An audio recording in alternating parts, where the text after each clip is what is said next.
Hello everyone, it's Magdalena, Wolf of Coins. Thank you so much for tuning in.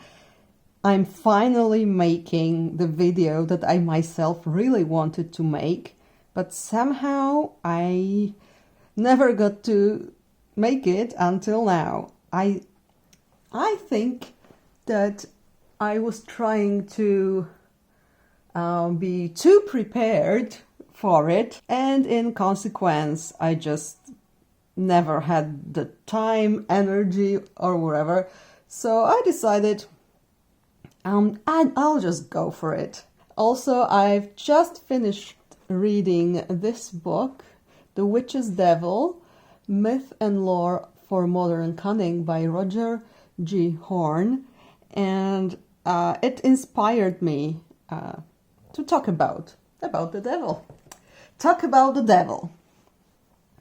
So, yeah, we have this pair, 5 and 15. This is Jean Noblet, a reconstruction by Artisan Tarot. And so I will start with the Pope. It's our oldest known Tarot de Marseille. And sorry for the glare. I really wanted to make this with good daylight, but we just don't have good daylight in January. So, well, it's February the 1st, but anyway, it's just so gloomy. So I'm here sitting with light on during the day. So I hope you forgive me. I'll try and hold it so the glare doesn't appear.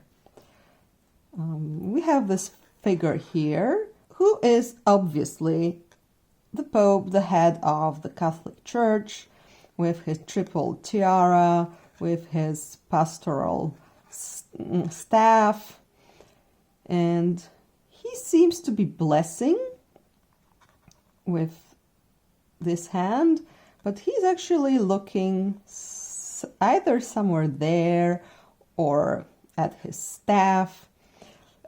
There is also some kind of a throne behind him, and he has these two, most probably monks because of the hairstyles. One seems like a traveling monk. Maybe this is even like a traditional outfit for some kind of order or rank, I don't know. If you know, please let me know. And they have huge hands. This one looks like he's a supplicant to the Pope, and this one is seemingly praying. And interesting thing has happened with these hands in later versions of Tarot de Marseille, and it gave birth to interesting theories as well. We have the Jean Dodal deck. This is a reconstruction by Sullivan Hismans. This person's hands kind of disappear or get blended into the figure of the Pope.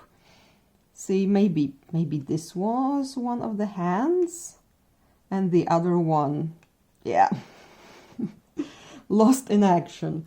Still, the Pope has those crosses on his either palms or most probably gloves, and a sudden pillar appears here, but there are pillars here as well, so it is not a throne really anymore. These are just some pillars behind the Pope, and his pastoral has a very funny shape. But interestingly enough, the hat stayed. The crown of the head is shaved and the hair around are growing. What's interesting here and here, I wanted you to look at both of these. A shape of an arm is starting to emerge here.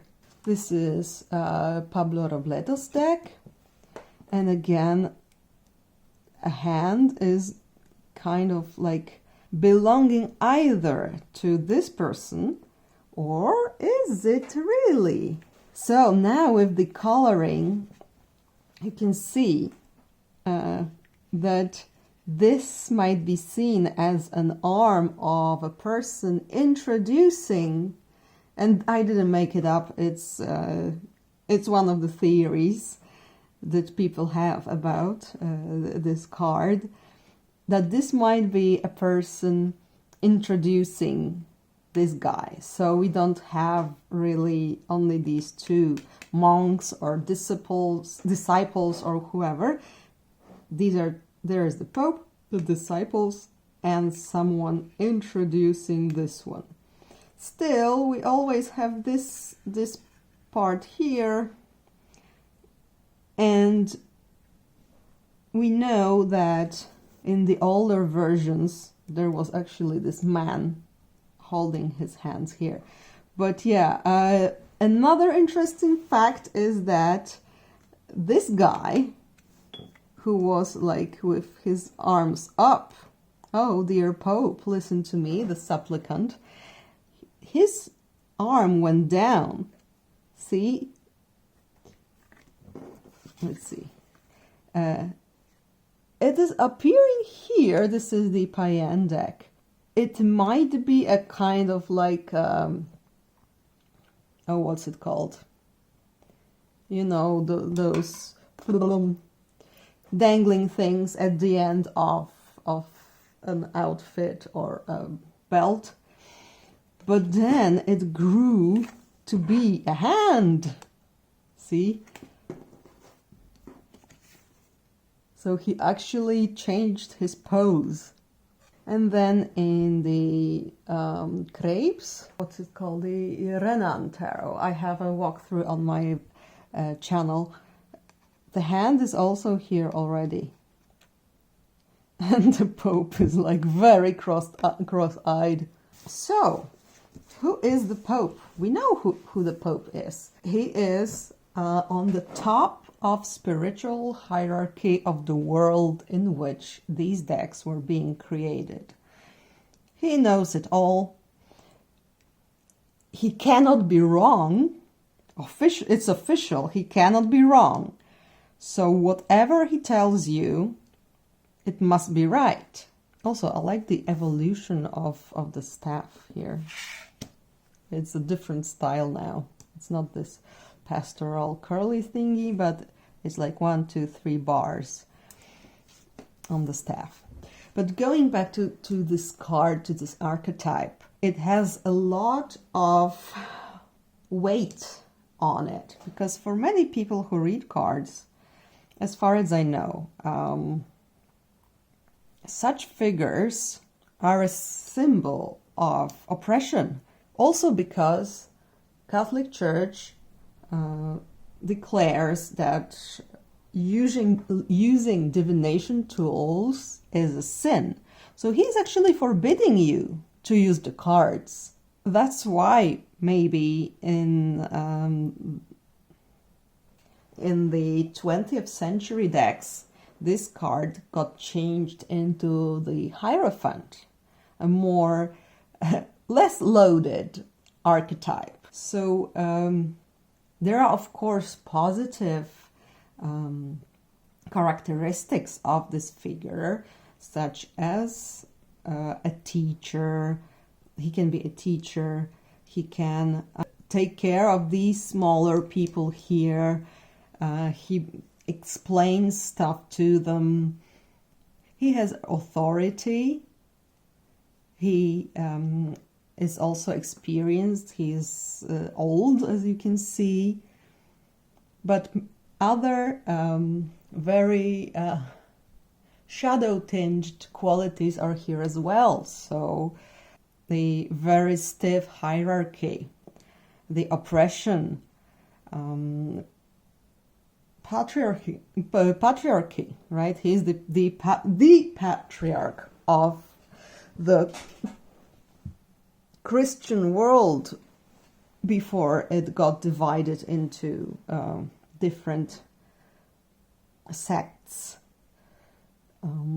We can think about him as the continuation of Saint Peter, because Saint Peter was the first pope. So this is someone who leads a group, and it is easily seen in the picture simply because there is a guy and there is a little group. And I always say it's really a great idea to base your reading strongly on the imagery, because this is why you have these cards with pictures in them. It's a pity not to use them. And very often the cards can be so literal in the visual imagery that, again, it would be a pity not to use that. So I find that the Pope and the Devil are a very interesting pair. So let's move him aside a bit, and let's now go to the Devil, and then I will compare them as a pair. So in the Jean Blé, we have a very funny devil, but points of interest are the pose of a figure standing on some kind of like a stool, stand, something tall. The face here, it doesn't appear in later decks, but it is historically pretty important. And also the hermaphrodisiac qualities, so the breasts and the penis, both. Yeah, we have those minions here who are tied to this ring here. And about the face, so this is not a Tarot de Marseille, strictly speaking. This is the Jacques Viville reconstruction by Artisan Tarot. But here you can see how the devil was imagined as a being created out of pieces and with several faces here and there. This is from the mini deck of Visconti Tarot. It is a card that was made specifically for this deck. It wasn't present in the original deck. Actually, in the many very old tarots, we are missing the Devil and the Tower very often. So it's actually possible that they weren't there, or people were using these cards for something. I always think that maybe they would just use these images for magic or something cool like that. So you see the devil here is devouring a human, but it also has like another face here. There's another body here, and it's generally put together out of. The devil has many faces. So let's go now to the Jean Dalle. The face is here, and what's very interesting, it's copying the face that the devil is making. The tongue is out, and again the breasts and the penis, and the eyes on the knees. How funny is that? Plus the minions have like some kind of antennae or antlers. Well, they have also animal ears. Well, only about the devil card you can make many hours of a video, so I won't be trying to talk about everything that is interesting for me here. But yeah, also they have tails, and this is the Payen Tarot with the face with the tongue sticking out again, and the eyes on the knees. This is the Pablo Robledo's deck. it is his own kind of like construction, but any detail that you see in his deck is taken from this or another historical deck. So again, the eyes, weird veins or hair, which is also pretty common for devil depictions, that the devil is hairy with also animal feet. And here this is this funny mask, and instead of the face here, there is an eye and eyes on the breasts as well.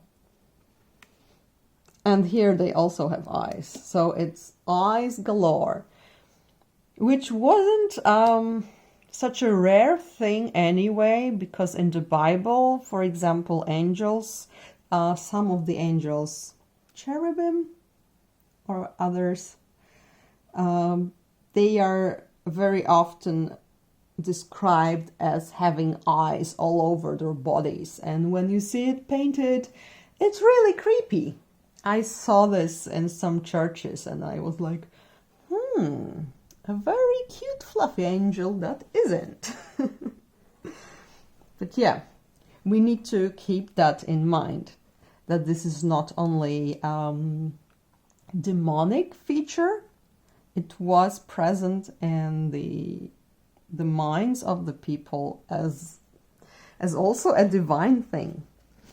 This is the Claude Bourdelle, and I love those crescent moons on the breasts. Plus, there is already no face, because as I said, with time the face disappeared in Chardin Marseille type 2. And this feature is very interesting because it's not like a leaf like in the Garden of Eden, but it is a flower. So, so many meanings, so many meanings. And lastly, I have for you the Tarot Renan version of a very mischievous devil in red pants. So you cannot help but realize that these two compositions, wait a minute, maybe I can put them, sorry for my ashy ashtray, but this way the glare won't be there. Okay, you cannot help but realize that the composition of these two cards is strikingly similar. There is this one big figure here and here, standing above, and two smaller figures, either of the disciples or these minions or prisoners, or are they? Because we can try and think who they are. Maybe they are actually willingly tied to the devil. Now we can think about pacts with devils that sorcerers had. And whereas everyone is heavily clothed on this card, here everything is exposed. Additional faces, weird red nipples, tails, you see it all. So when coming from this card to this card, we can think about ridding yourself of like fake personas, showing your true self, even if you believe it's ugly, showing your more like shadowy parts, as opposed to the sanctimonious pose here. And of course, if we exchange the order, we can think about ending a period of like decadent years and going to a regular job, you know, with a tie under your chin and being more moral or something like that. And maybe fitting better into the society or learning the rules, not being a slave to your instincts. And this pair can also point to this shadowy part of the Pope who is on the pedestal as the paragon of morality, while in reality the popes were very immoral and concerned mostly of their own pleasure, their own greed, and didn't really care about their mission as spiritual leaders. So it can be this devil disguised as the Pope, or the devil being the true nature of this guy in disguise. Now for the devil himself, this pose reminds me really, really strongly of this famous relief of Ishtar. I will put it somewhere here so that you can see, but it is strikingly similar. I'm not saying that the creators of the decks went to see the original and copied it. I just mean that this image, that this person, this devil, is an amalgam of various things. Roger Horn talks extensively in this book about many pieces that created the figure of the witch's devil. So if we think about Ishtar, we think pagan gods, right? So when Christianity came, all the pagan gods were said to be really demons, servants of the devil, and you should avoid them, of course. So this is this one part, that all the gods, many of them with horns or animalistic features, like Ishtar there, she has those bird feet, right? All those things that related to human-animal connection, they were suddenly seen as wrong, because in Judaism and so in Christianity as well, the human is above all the creation. Animals are below humans.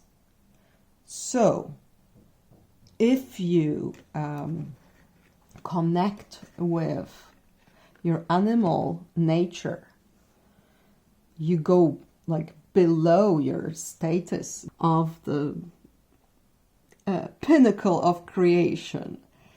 And Christianity saw nature as opposing force to the path to salvation. So the flesh was bad. Flesh was full of bad desires. Only the soul that was trapped in the flesh was good and wanted to be with God. So that's why you would make your body suffer, you would deny yourself things. And the devil is the perfect symbol for those needs that our bodies naturally have, like the need to eat. Then see this devil face on the belly. Oh, this is food is evil. You should fast a lot. Like having sex. Oh, sex is very evil. You should avoid this if you can. Or other things that would connect you to nature, to those old gods who were much more sensual than the only God who has no body and cannot be seen. So this figure of the devil It was like a box for all unwanted things and for our like darker desires, things that we were and are afraid of. So the devil is a figure also made of our shadows, of our fears, of our nastiness and cruelty. No wonder it is made of so many parts, he or she, because we cannot tell it's a he or it's a she. Traditionally we say he about the devil, but what's interesting here is that very often we see a hermaphrodite. Also because not only gods but goddesses who had great importance in the pre-Christian world, they also were put into that box. What else? Yeah, I mentioned the connection to nature. So those tails and horns and wings and beastly feet and claws. This is all an inheritance of the traditions of worshipping the spirits of nature, respecting the animal spirits and being in contact with them. So because of all that in the new reality, many things got forbidden, or they were not seen as sacred anymore, but as demonic. But they were all still needed. People still yearn for the contact with nature, for exploring their carnality, not only living through their souls, but also through their bodies, like this holistic approach of like the union of body and soul. It was important to people and very necessary. So in folk traditions, the devil is actually not the symbol of evil. The devil is very often a kind of like a trickster character, or he sometimes punishes evil and rewards good deeds, which is a bit contradictory to this idea that the devil only wants bad to like evil to happen in the world. Well, as I said, about the devil you can talk and talk, but yeah, just to finish it up, this archetype could mean, for example, aside from everything that I just talked about, also your ties to carnality, like you being